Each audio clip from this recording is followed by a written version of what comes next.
A fascinante história de uma mulher que mudou os rumos da astrologia. Histórias Curtas apresenta agora Luz e Sombra no Paralelo 30.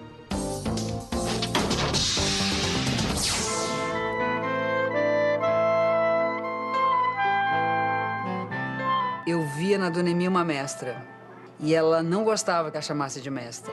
Ela dizia, não me chame de mestre, mas não tinha como. Ela tinha esse lugar na fantasia, na mente da gente, no imaginário.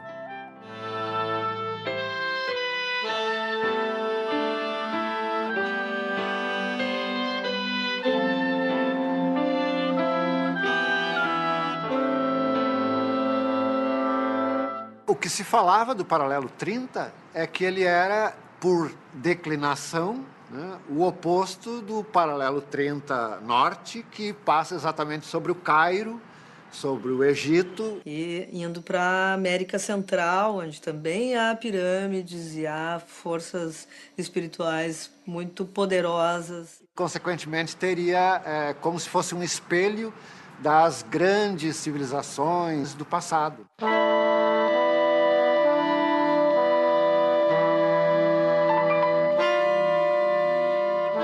A astrologia se fala de um saber que data de em torno de 4 a 5 mil anos. Porque os antigos foram observando que as características humanas não são uma distribuição aleatória e que elas têm um compasso com o ciclo do ano. Os planetas, os signos, etc., eles são só símbolos de uma realidade que está ao nosso redor. Os planetas em si não fazem nada. Anos, meses, semanas, o eterno ciclo do tempo. Emma de Macheville, conhecida por Dona Emi, nasceu na Alemanha em 1903 e morreu no Brasil em 1981. Foi astróloga, conselheira, mãe e uma pessoa muito especial. Emma viveu seus primeiros anos em Monte Verità, uma comunidade naturalista de intelectuais e pensadores livres. Neste local se formou a base da filosofia humanista que ia acompanhar Emma durante toda a sua vida. Eu, então, nasci numa família que tinha fundado a primeira comunidade na Suíça, antes de mais ou menos 1898, a primeira comunidade que chamaram o Monte Verità, onde se reuniram, no princípio desse século, todos os grandes reformadores. Esteve lá o Stefan Zweig, esteve lá o Hermann Hesse, esteve lá o Laban. E eu me criei desde pequeno dentro desse ambiente.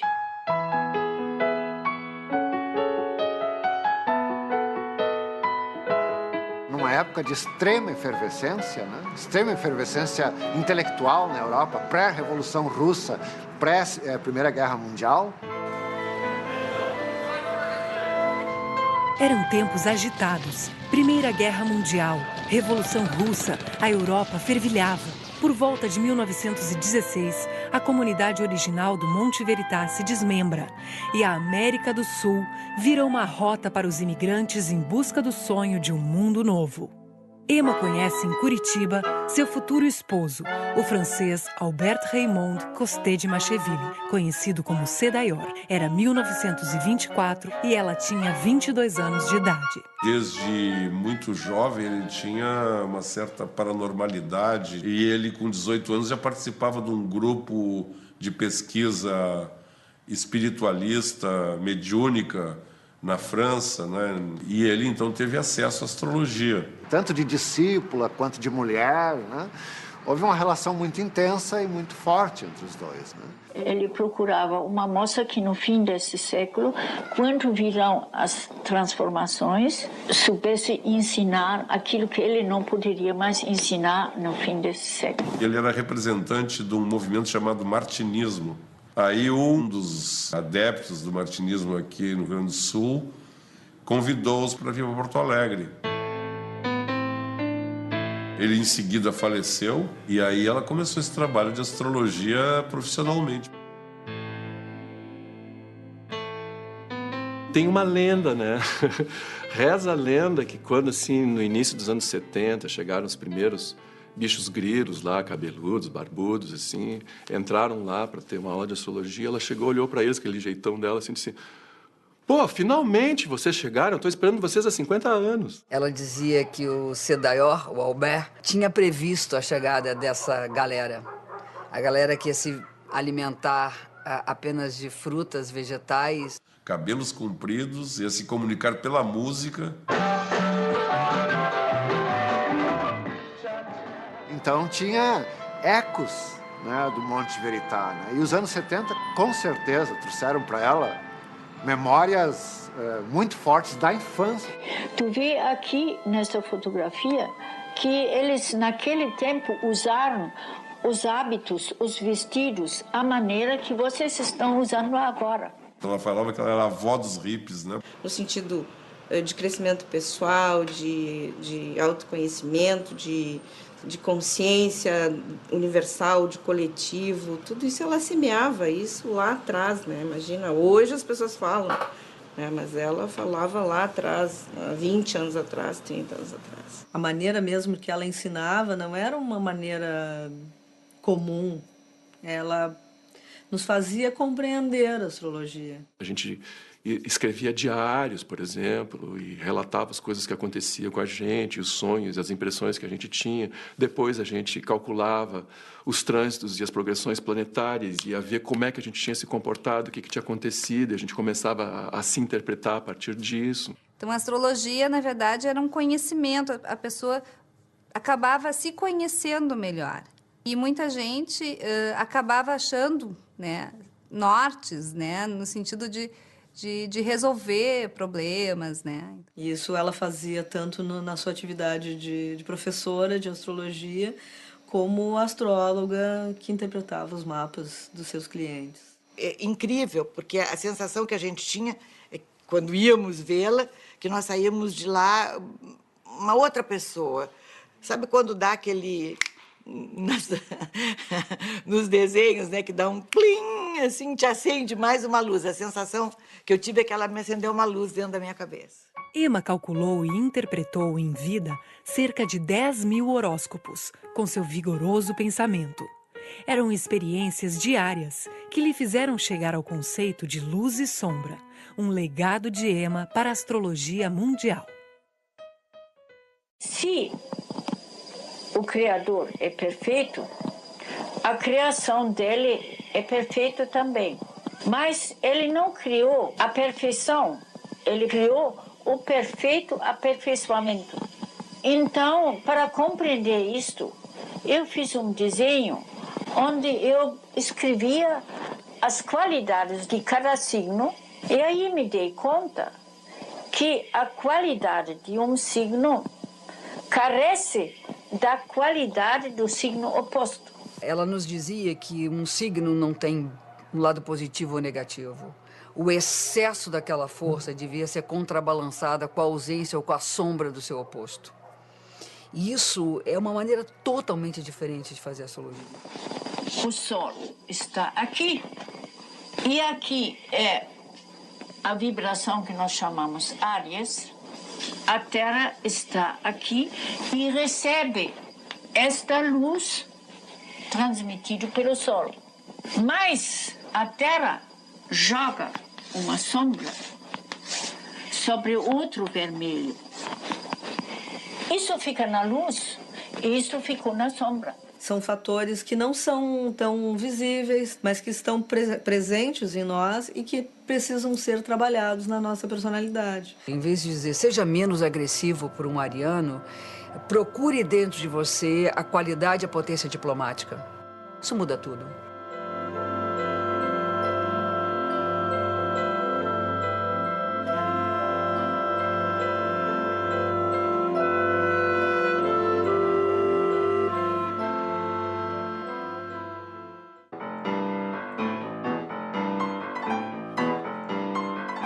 A música, assim como a astrologia, também é uma linguagem do tempo e do espaço, né? Na astrologia, a gente está vendo e se norteando numa observação de ciclos e de ritmos. Assim como o ritmo e a ciclicidade é a base da música também.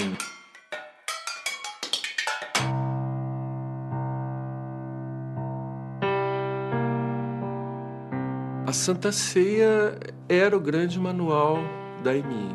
Está tudo ali e fica evidente que o Leonardo da Vinci não fez por acaso.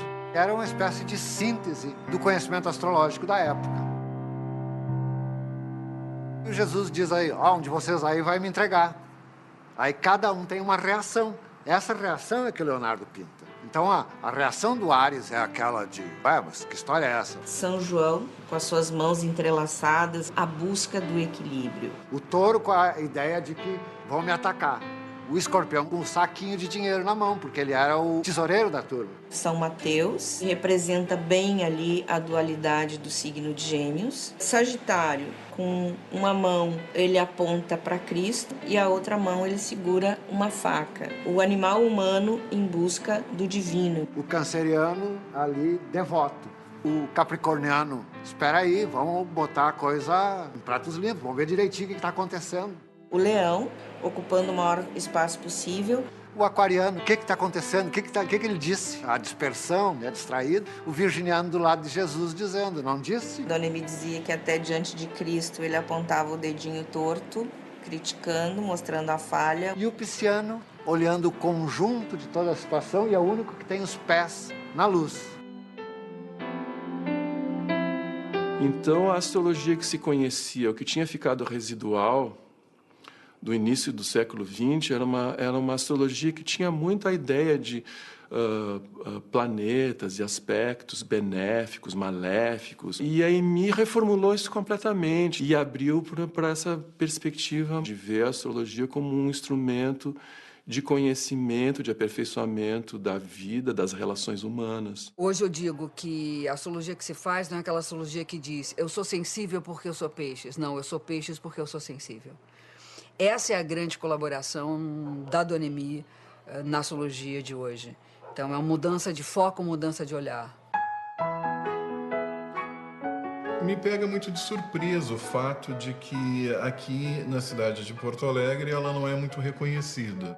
Em São Paulo, Rio de Janeiro, Brasília, no exterior, ela é muito mais conhecida. Na Europa, inclusive, ela tem um renome bem forte. O Rio Grande do Sul é um dos poucos lugares no Brasil e até do mundo, eu acho, tem uma cultura astrológica tão forte assim, que é comum as pessoas saberem alguma coisa e terem interesse. E eu acho que ela deu uma grande contribuição nisso, porque ela ficou até os últimos meses de vida sempre dando aulas e divulgando. Eu filmei aquela palestra no Super 8, mudo, e era um calor insuportável. Eu me lembro assim que o IP lotou, tinha gente sentada nas escadarias. Eu acho que foi a última aparição dela em público, assim, de uma plateia. Ela simplesmente distribuía o saber sem nenhuma restrição. E ela ensinava de uma maneira muito romântica, muito poética, né? E ela tinha um brilho no olhar, um brilho de menina, de garota, o brilho de um constante deslumbrar-se, né, com a vida. Ela tinha uma postura assim firme quando era assim necessário. Ela era a matriarca, né? Ela tinha que cuidar do rebanho dela. Ela trabalhava com astrologia no sentido de querer ajudar as pessoas, né? Ela era uma mulher na frente do seu tempo. Qualquer pessoa que fosse lá, ela nunca deixava ninguém sair sem uma orientação e nunca botou o dinheiro como condição para qualquer coisa, né? Era uma pessoa que realmente vivia aquilo que ela acreditava, né? Não é a perfeição, nem a imperfeição. É o perfeito aperfeiçoamento, no constante girar para frente. Isto é a base fundamental da astrologia.